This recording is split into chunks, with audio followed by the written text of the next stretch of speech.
Coucou toi. Je te souhaite la bienvenue sur cette toute nouvelle vidéo où aujourd'hui je te parle de La face cachée de Margot de John Green. Il s'agit de ce petit bouquin. Donc celui-ci c'est le format poche que j'ai eu aux éditions Gallimard Jeunesse, section Pôle Fiction on va dire. Et moi je l'ai pas acheté neuf, j'ai eu la chance de pouvoir l'avoir gratuitement sur Give pour un petit récapitulatif. Give c'est une application où tu peux donner tes livres, donner n'importe quoi en fait, et les gens viennent te contacter ou donner un point de rendez-vous et une heure etc. pour récupérer l'objet en question. Et donc il y a une fille qui mettait ce petit livre sur son Give on va dire, et donc j'ai été récupérée et voilà, ça s'est super bien passé. Et donc j'ai récupéré également d'autres livres à elle tels que les After et Qui es-tu Alaska. Donc La face cachée de Margot c'est un livre qui coûte 7,75 € en édition poche en tout cas. John Green, vous le savez, il est sans doute connu pour Nos étoiles contraires qui a été adapté au cinéma. Donc très bon film d'ailleurs, je n'ai pas encore lu le livre même si je l'ai en anglais, mais je ne tarderai pas à le commencer on va dire, mais on verra. Et pour La face cachée de Margot, il y a un film également qui a été adapté du livre. Il me semble qu'il est sorti en 2015, mais je sais pas pourquoi il me tente pas spécialement. J'imaginais pas ces acteurs-là pour les personnages du livre, donc il me tente pas spécialement. En plus l'histoire, bref, je vous en reparler. De quoi nous parle La face cachée de Margot? Donc en anglais, le livre s'appelle The Paper Town, c'est-à-dire la ville de papier, et c'est une idée qu'on retrouve tout au long du livre et qui est adaptée par Margot. Donc nous avons su l'histoire de Quentin et Margot qui se connaissent depuis l'enfance. Donc ils vivent dans une petite ville avant qui était une sorte de base militaire. Et donc ils vont emménager dans une maison qui se trouve l'une à côté de l'autre. Donc dès la maternelle ils vont apprendre à se connaître, ils vont devenir amis. Quentin est amoureux de Margot et bon, on l'apprend plus tard, Margot était également amoureuse de lui lorsqu'il était en maternelle. Un jour, ils vont découvrir dans le parc à côté de chez eux un cadavre. C'est une personne qui s'est suicidée et c'est une image qui va profondément les marquer. Et bizarrement, ils vont jamais en reparler. À partir de ce jour-là, Quentin et Margot, ils vont plus parler. Même si Quentin aimerait bien, mais il y a un côté où une sorte de gêne se crée entre les deux. Donc pendant plusieurs années, ils ne vont plus se parler. Et au lycée, leurs chemins vont s'éloigner. Donc Margot va devenir une fille assez populaire, elle va sortir avec le garçon plus populaire également, elle va avoir plein d'amis populaires elle aussi. Et quant à Quentin, c'est une personne qui n'est ni populaire ni pas appréciée, et on va dire qu'il est assez neutre. Et donc il se passe qu'un soir, Margot va rentrer dans la chambre de Quentin et va lui dire qu'elle a besoin de sa voiture et de lui en question pour aller faire une sorte de nuit spéciale vengeance. Voilà. Et donc Quentin il hésite un peu et il va finir par accepter parce que Margot il l'aime depuis toujours et s'il peut passer un peu plus de temps avec elle, ça le dérange pas. Donc ensemble ils vont partir faire cette fameuse soirée où Margot a préparé 11 étapes. Donc ils vont passer au supermarché acheter différents produits pour la vengeance parce qu'elle a appris que son petit ami l'a trompé avec sa meilleure amie etc. Bref, tout va s'organiser autour de ça. Et la nuit se passe, tout se passe bien, Quentin va un peu se livrer à elle, elle aussi, et c'est là qu'elle va émettre pour la première fois l'idée de ville de papier, et également personne de papier. Et le lendemain, il est très content d'avoir passé la soirée avec elle, et il espère la revoir au lycée, sauf qu'une fois arrivé au lycée, il ne voit pas sa voiture. Il se dit bon, c'est pas grave, elle doit juste se reposer, sauf que pendant plusieurs jours, il ne va pas la revoir. Il se trouve que Margot est adepte des fugues, qu'elle en a déjà réalisé 2 il me semble, et que il se trouve qu'elle a encore une fois fugué. Donc Quentin va un peu accepter l'idée au début, et plus les jours vont se passer, plus il va se poser des questions en mode c'est un peu bizarre, ça fait quand même plus d'une semaine, plus de 2 semaines qu'elle est partie, va vraiment falloir la chercher.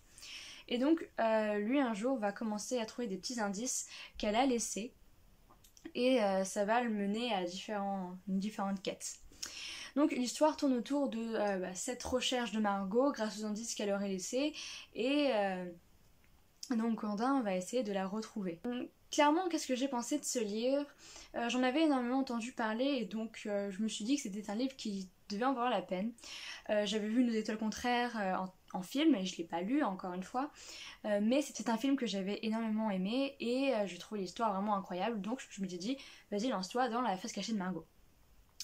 C'est donc le premier livre de John Green que je lis et donc la deuxième histoire que j'apprends à connaître. Et je ne m'attendais pas spécialement à ça. On va dire que l'histoire était assez neutre.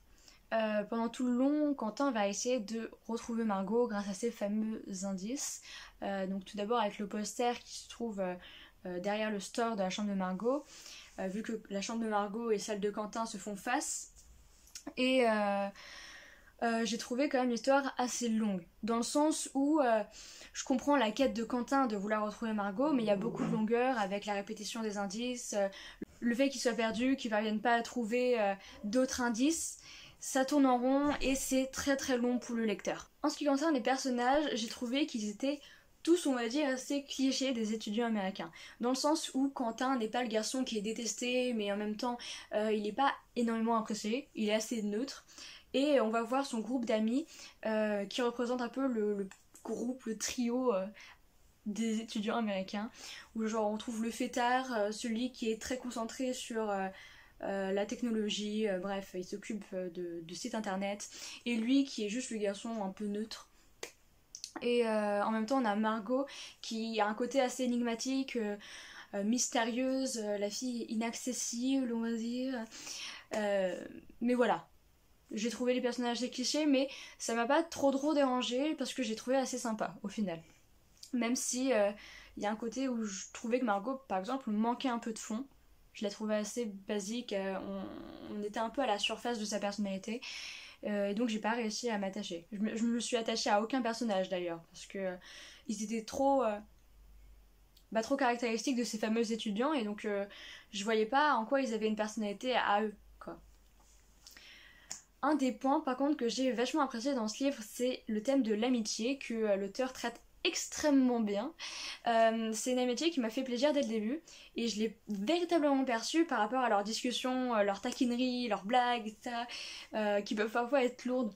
Vis-à-vis des filles, en tout cas, ça peut paraître lourd avec par exemple le fameux fêtard qui dit les petits lots pour parler des filles et de leurs seins. Oui, effectivement. Et c'est vrai que ça peut paraître lourd, surtout que c'est assez répétitif, ils font souvent ce genre de blagues. Bon, c'est lourd quoi. Mais j'ai trouvé qu'en général leur amitié était vraiment cool et j'avais envie de faire une comparaison avec un autre livre que j'ai lu et que je vous ai présenté, c'est-à-dire Nos cœurs en désaccord. Donc dans ces deux livres on retrouve un peu l'idée du garçon qui est amoureux d'une fille assez énigmatique qu'on ne connaît pas. Et ils vont essayer de la retrouver. Dans La face cachée de Margot, il s'agit de la retrouver physiquement, donc de faire une sorte de road trip pour la retrouver. Et dans Nos cœurs en désaccord, c'est retrouver la fille dans sa personnalité qu'elle avait avant. Parce que, bref, voilà, si vous voulez en apprendre plus, regardez ma vidéo. Conseil. Et un point de comparaison qui m'a vachement plu, c'est de me rendre compte que dans La face cachée de Margot, le personnage principal donnait une importance vraiment énorme à ses amis, au contraire du garçon dans Nos cœurs en désaccord. Dans Nos cœurs en désaccord, le personnage principal a deux meilleurs amis, mais on dirait qu'ils sont inexistants pour lui. Ils sont meilleurs amis depuis l'enfance, mais on dirait juste des personnages secondaires qui traînent là parfois pour lui dire bon, fais attention à toi, mais vraiment le néant. Il en a rien à foutre d'eux et j'ai trouvé ça dégueulasse. Au contraire, dans La face cachée de Margot, j'ai trouvé qu'il y avait un lien très très fort entre les trois amis et un passage qui m'avait vachement plu également, c'est quand Quentin il vient récupérer leurs amis à une fête et c'est le fêtard, il est bourré, il le ramène chez lui, etc. Et le lendemain, il va demander à ce fameux copain de venir pour lui parler de Margot et tout, en lui disant ces nouveaux indices qu'il a trouvés. Sauf que lui, il a tellement la gueule de bois qu'il peut pas. Du coup, Quentin, il va un peu vachement lui en vouloir en fait.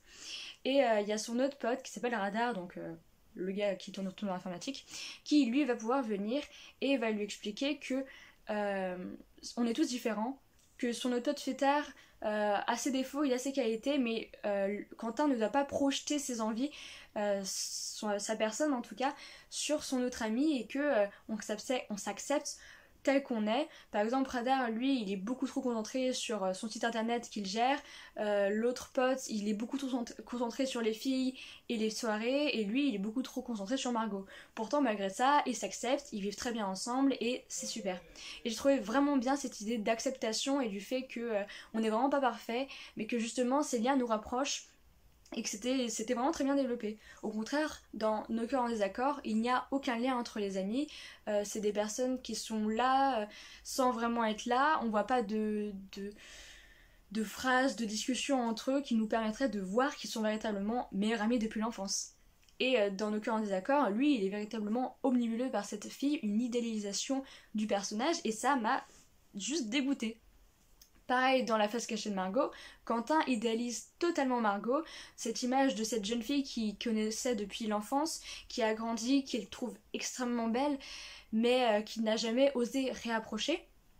Et au fur et à mesure des années, bien sûr, ils ne se sont pas parlé, ils l'aiment, mais au final, ils l'idéalisent. Et j'ai trouvé que justement, cette recherche de Margot a permis à Quentin de faire un point sur qui elle est, avec l'idée par exemple des personnes de papier. Parce que les personnes de papier, les villes de papier pour Margot, c'est tout ce qui correspond aux choses superficielles. Parce que Margot, on lui a attitré une sorte de rôle, celui de la fille populaire, de un peu comment réagir dans telle ou telle situation. Au final, personne ne connaît Margot, personne ne connaît ses goûts, personne ne connaît ses pensées, ce qu'elle fait de ses week-ends. Elle est totalement mystérieuse. Et donc, ce road trip va permettre à Quentin de se poser des questions sur qui est Margot, pourquoi elle fugue, quel est l'intérêt pour elle de fuguer, de voyager, de sortir de sa zone, quoi. Qu'est-ce qui la pousse à faire ça? Et donc c'est vraiment intéressant ce voyage qui permet de remettre en question l'idéalisation que Quentin se faisait de Margot en se rendant compte que Margot a changé, ce n'est plus la petite fille qu'il connaissait lorsqu'il était en primaire. Et donc voilà, c'est super beau quoi. Petit spoiler alerte pour la fin, donc si vous ne voulez pas voir cette partie, passez autre part. Je sais pas si je reprendrai la vidéo après. En bref, voilà. Pour revenir vis-à-vis de la fin, j'ai vu énormément de personnes qui étaient dégoûtées de cette fin, mais moi je trouvais justement que c'était la meilleure fin possible. Dans le sens où Quentin va finir par retrouver Margot dans cette fameuse ville de papier, parce qu'aux États-Unis il existe ce qu'on appelle des villes de papier, ce sont sur des cartes de fausses villes pour voir si par exemple les concurrents qui font des cartes copient les autres cartes, et donc il y a des gens qui créent des fausses villes sur la carte, et donc voilà. Donc Margot s'est retrouvée dans une ville de papier et Quentin va finir par la retrouver. Par contre, ce que j'ai trouvé étonnant dans cette fin, c'est qu'elle lui dise bah non, en fait, j'ai fait aucun indice pour toi. Je voulais seulement que t'aies un peu de compagnie. Je voulais te donner mon lieu où j'allais d'habitude, c'est tout, mais je voulais pas que tu me retrouves en fait. Qu'est-ce que tu fais là? Et donc j'ai trouvé ça assez drôle sur le moment, je m'attendais pas pour juste ça, cette idée. Mais l'idée que en fait leur chemin allait juste se séparer comme ça, c'est une idée que je m'étais déjà faite pendant leur road trip. Parce que l'idée de retrouver Margot morte était beaucoup trop prévisible. L'idée qu'ils rentrent ensemble aurait été beaucoup trop prévisible. Et donc j'ai été d'accord sur cette fin que Margot avait besoin de voyager, qu'elle a besoin d'être libre et qu'elle ne pouvait pas se sentir libre dans une seule ville avec ses parents qui ne l'aiment pas. Et donc elle avait besoin de voyager pour elle. Et j'ai trouvé ça bien qu'ils finissent par accepter. Après l'idée, ce qui est un peu chiant, c'est que Quentin a quand même passé des semaines à essayer de retrouver Margot, qu'il a traversé tout le pays pour elle, parce qu'il a vraiment passé 24 heures en voiture à rouler à 100 km/h pour la retrouver à l'autre bout du pays, et qu'au final, en arrivant sur place, ils disent bah en fait, nos chemins vont juste se séparer. Au final, on apprend que Margot l'aime aussi, que leurs idées se concordent. Malheureusement, pour le moment, ce n'est pas possible parce qu'elle a besoin de voyager et lui, il a besoin de faire ses études. Donc pour le moment, leur amour ne peut pas être concrétisé, mais on laisse à supposer qu'il y aura une sorte de fin positive pour eux. En tout cas, c'est un livre que j'ai vachement aimé dans la thématique, en tout cas de l'amitié, le voyage, la recherche d'identité, mais toutefois, rappelons que c'est une histoire assez longue, redondante, dans la recherche des indices qui se répètent, ça tourne en boucle assez souvent, c'est long.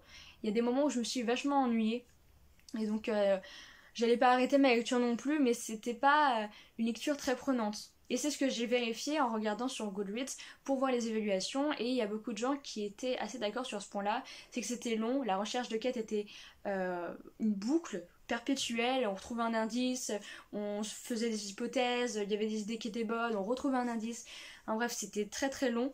Donc pour ma part c'est un livre que j'ai quand même apprécié, même si ça n'a pas du tout été un coup de cœur. Donc pour ce petit livre, La face cachée de Margot, je lui donne la note de 3 sur 5. Parce que c'est vraiment grâce à la thématique de l'amitié qui a été très bien développée que je peux lui donner cette petite note. Voilà. En tout cas, j'espère que la vidéo vous aura plu. Moi, ça m'a fait plaisir de pouvoir vous en parler. C'est la première fois que je découvrais John Green. Je vais lire d'autres livres de cet auteur, donc notamment Qui es-tu Alaska. Je sais absolument pas de quoi ça va parler. Après, le problème, c'est que j'aime pas spécialement les livres qui tournent exclusivement autour de l'amour adolescent, surtout quand il est aussi bancal. Bref, voilà. Donc j'espère que la vidéo vous aura plu. On se retrouve pour une prochaine vidéo. A plus.